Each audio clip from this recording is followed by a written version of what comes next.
तो जय श्री कृष्ण। जय श्री राम, जय श्री राधे राधे, जय श्री महाकाल।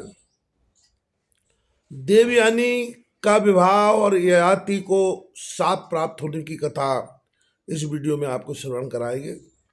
देवयानी एक दिन शर्मिष्ठा और उसकी सखियों सहित दासियों से घिरी बैठी थी कि राजा ययाति आ निकले। देवयानी ने राजा से कहा कि मेरे साथ विवाह कर लो, क्योंकि तुमने कुएं से निकालते समय मेरा हाथ पकड़ा था और उस दिन मैंने विचार पक्का कर लिया था कि तुम्हें मेरे पति होगे।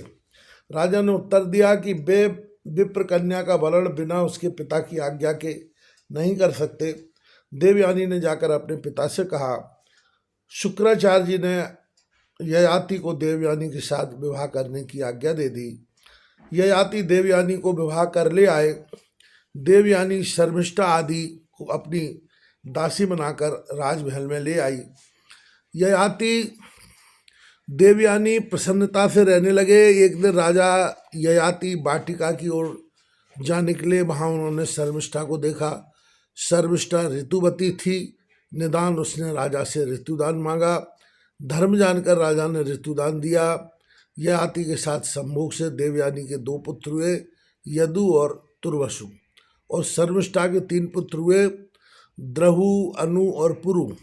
परंतु जब देवयानी को ज्ञात हुआ कि राजा ने शर्मिष्ठा से भोग किया है, वह क्रुद्ध होकर अपने पिता के पास चली गई। शुक्राचार्य ने जब पुत्री के द्वारा ययाति के कृत्य को जाना तो उन्होंने उससे शाप दिया कि ययाति बूढ़ा होकर भोग के योग्य न रहे।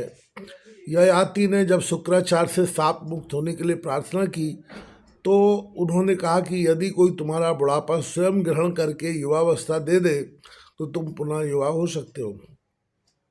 राजा अपने नगर में लौट आए और उन्होंने अपने पुत्रों से कहा कि उनमें से जो उनका बुढ़ापा लेकर अपनी युवावस्था देगा उसे ही वे राजा बनाएंगे। राजा की बात को सुन के छोटे पुत्र पुरु ने उनका बुढ़ापा धारण कर युवावस्था देना स्वीकार किया।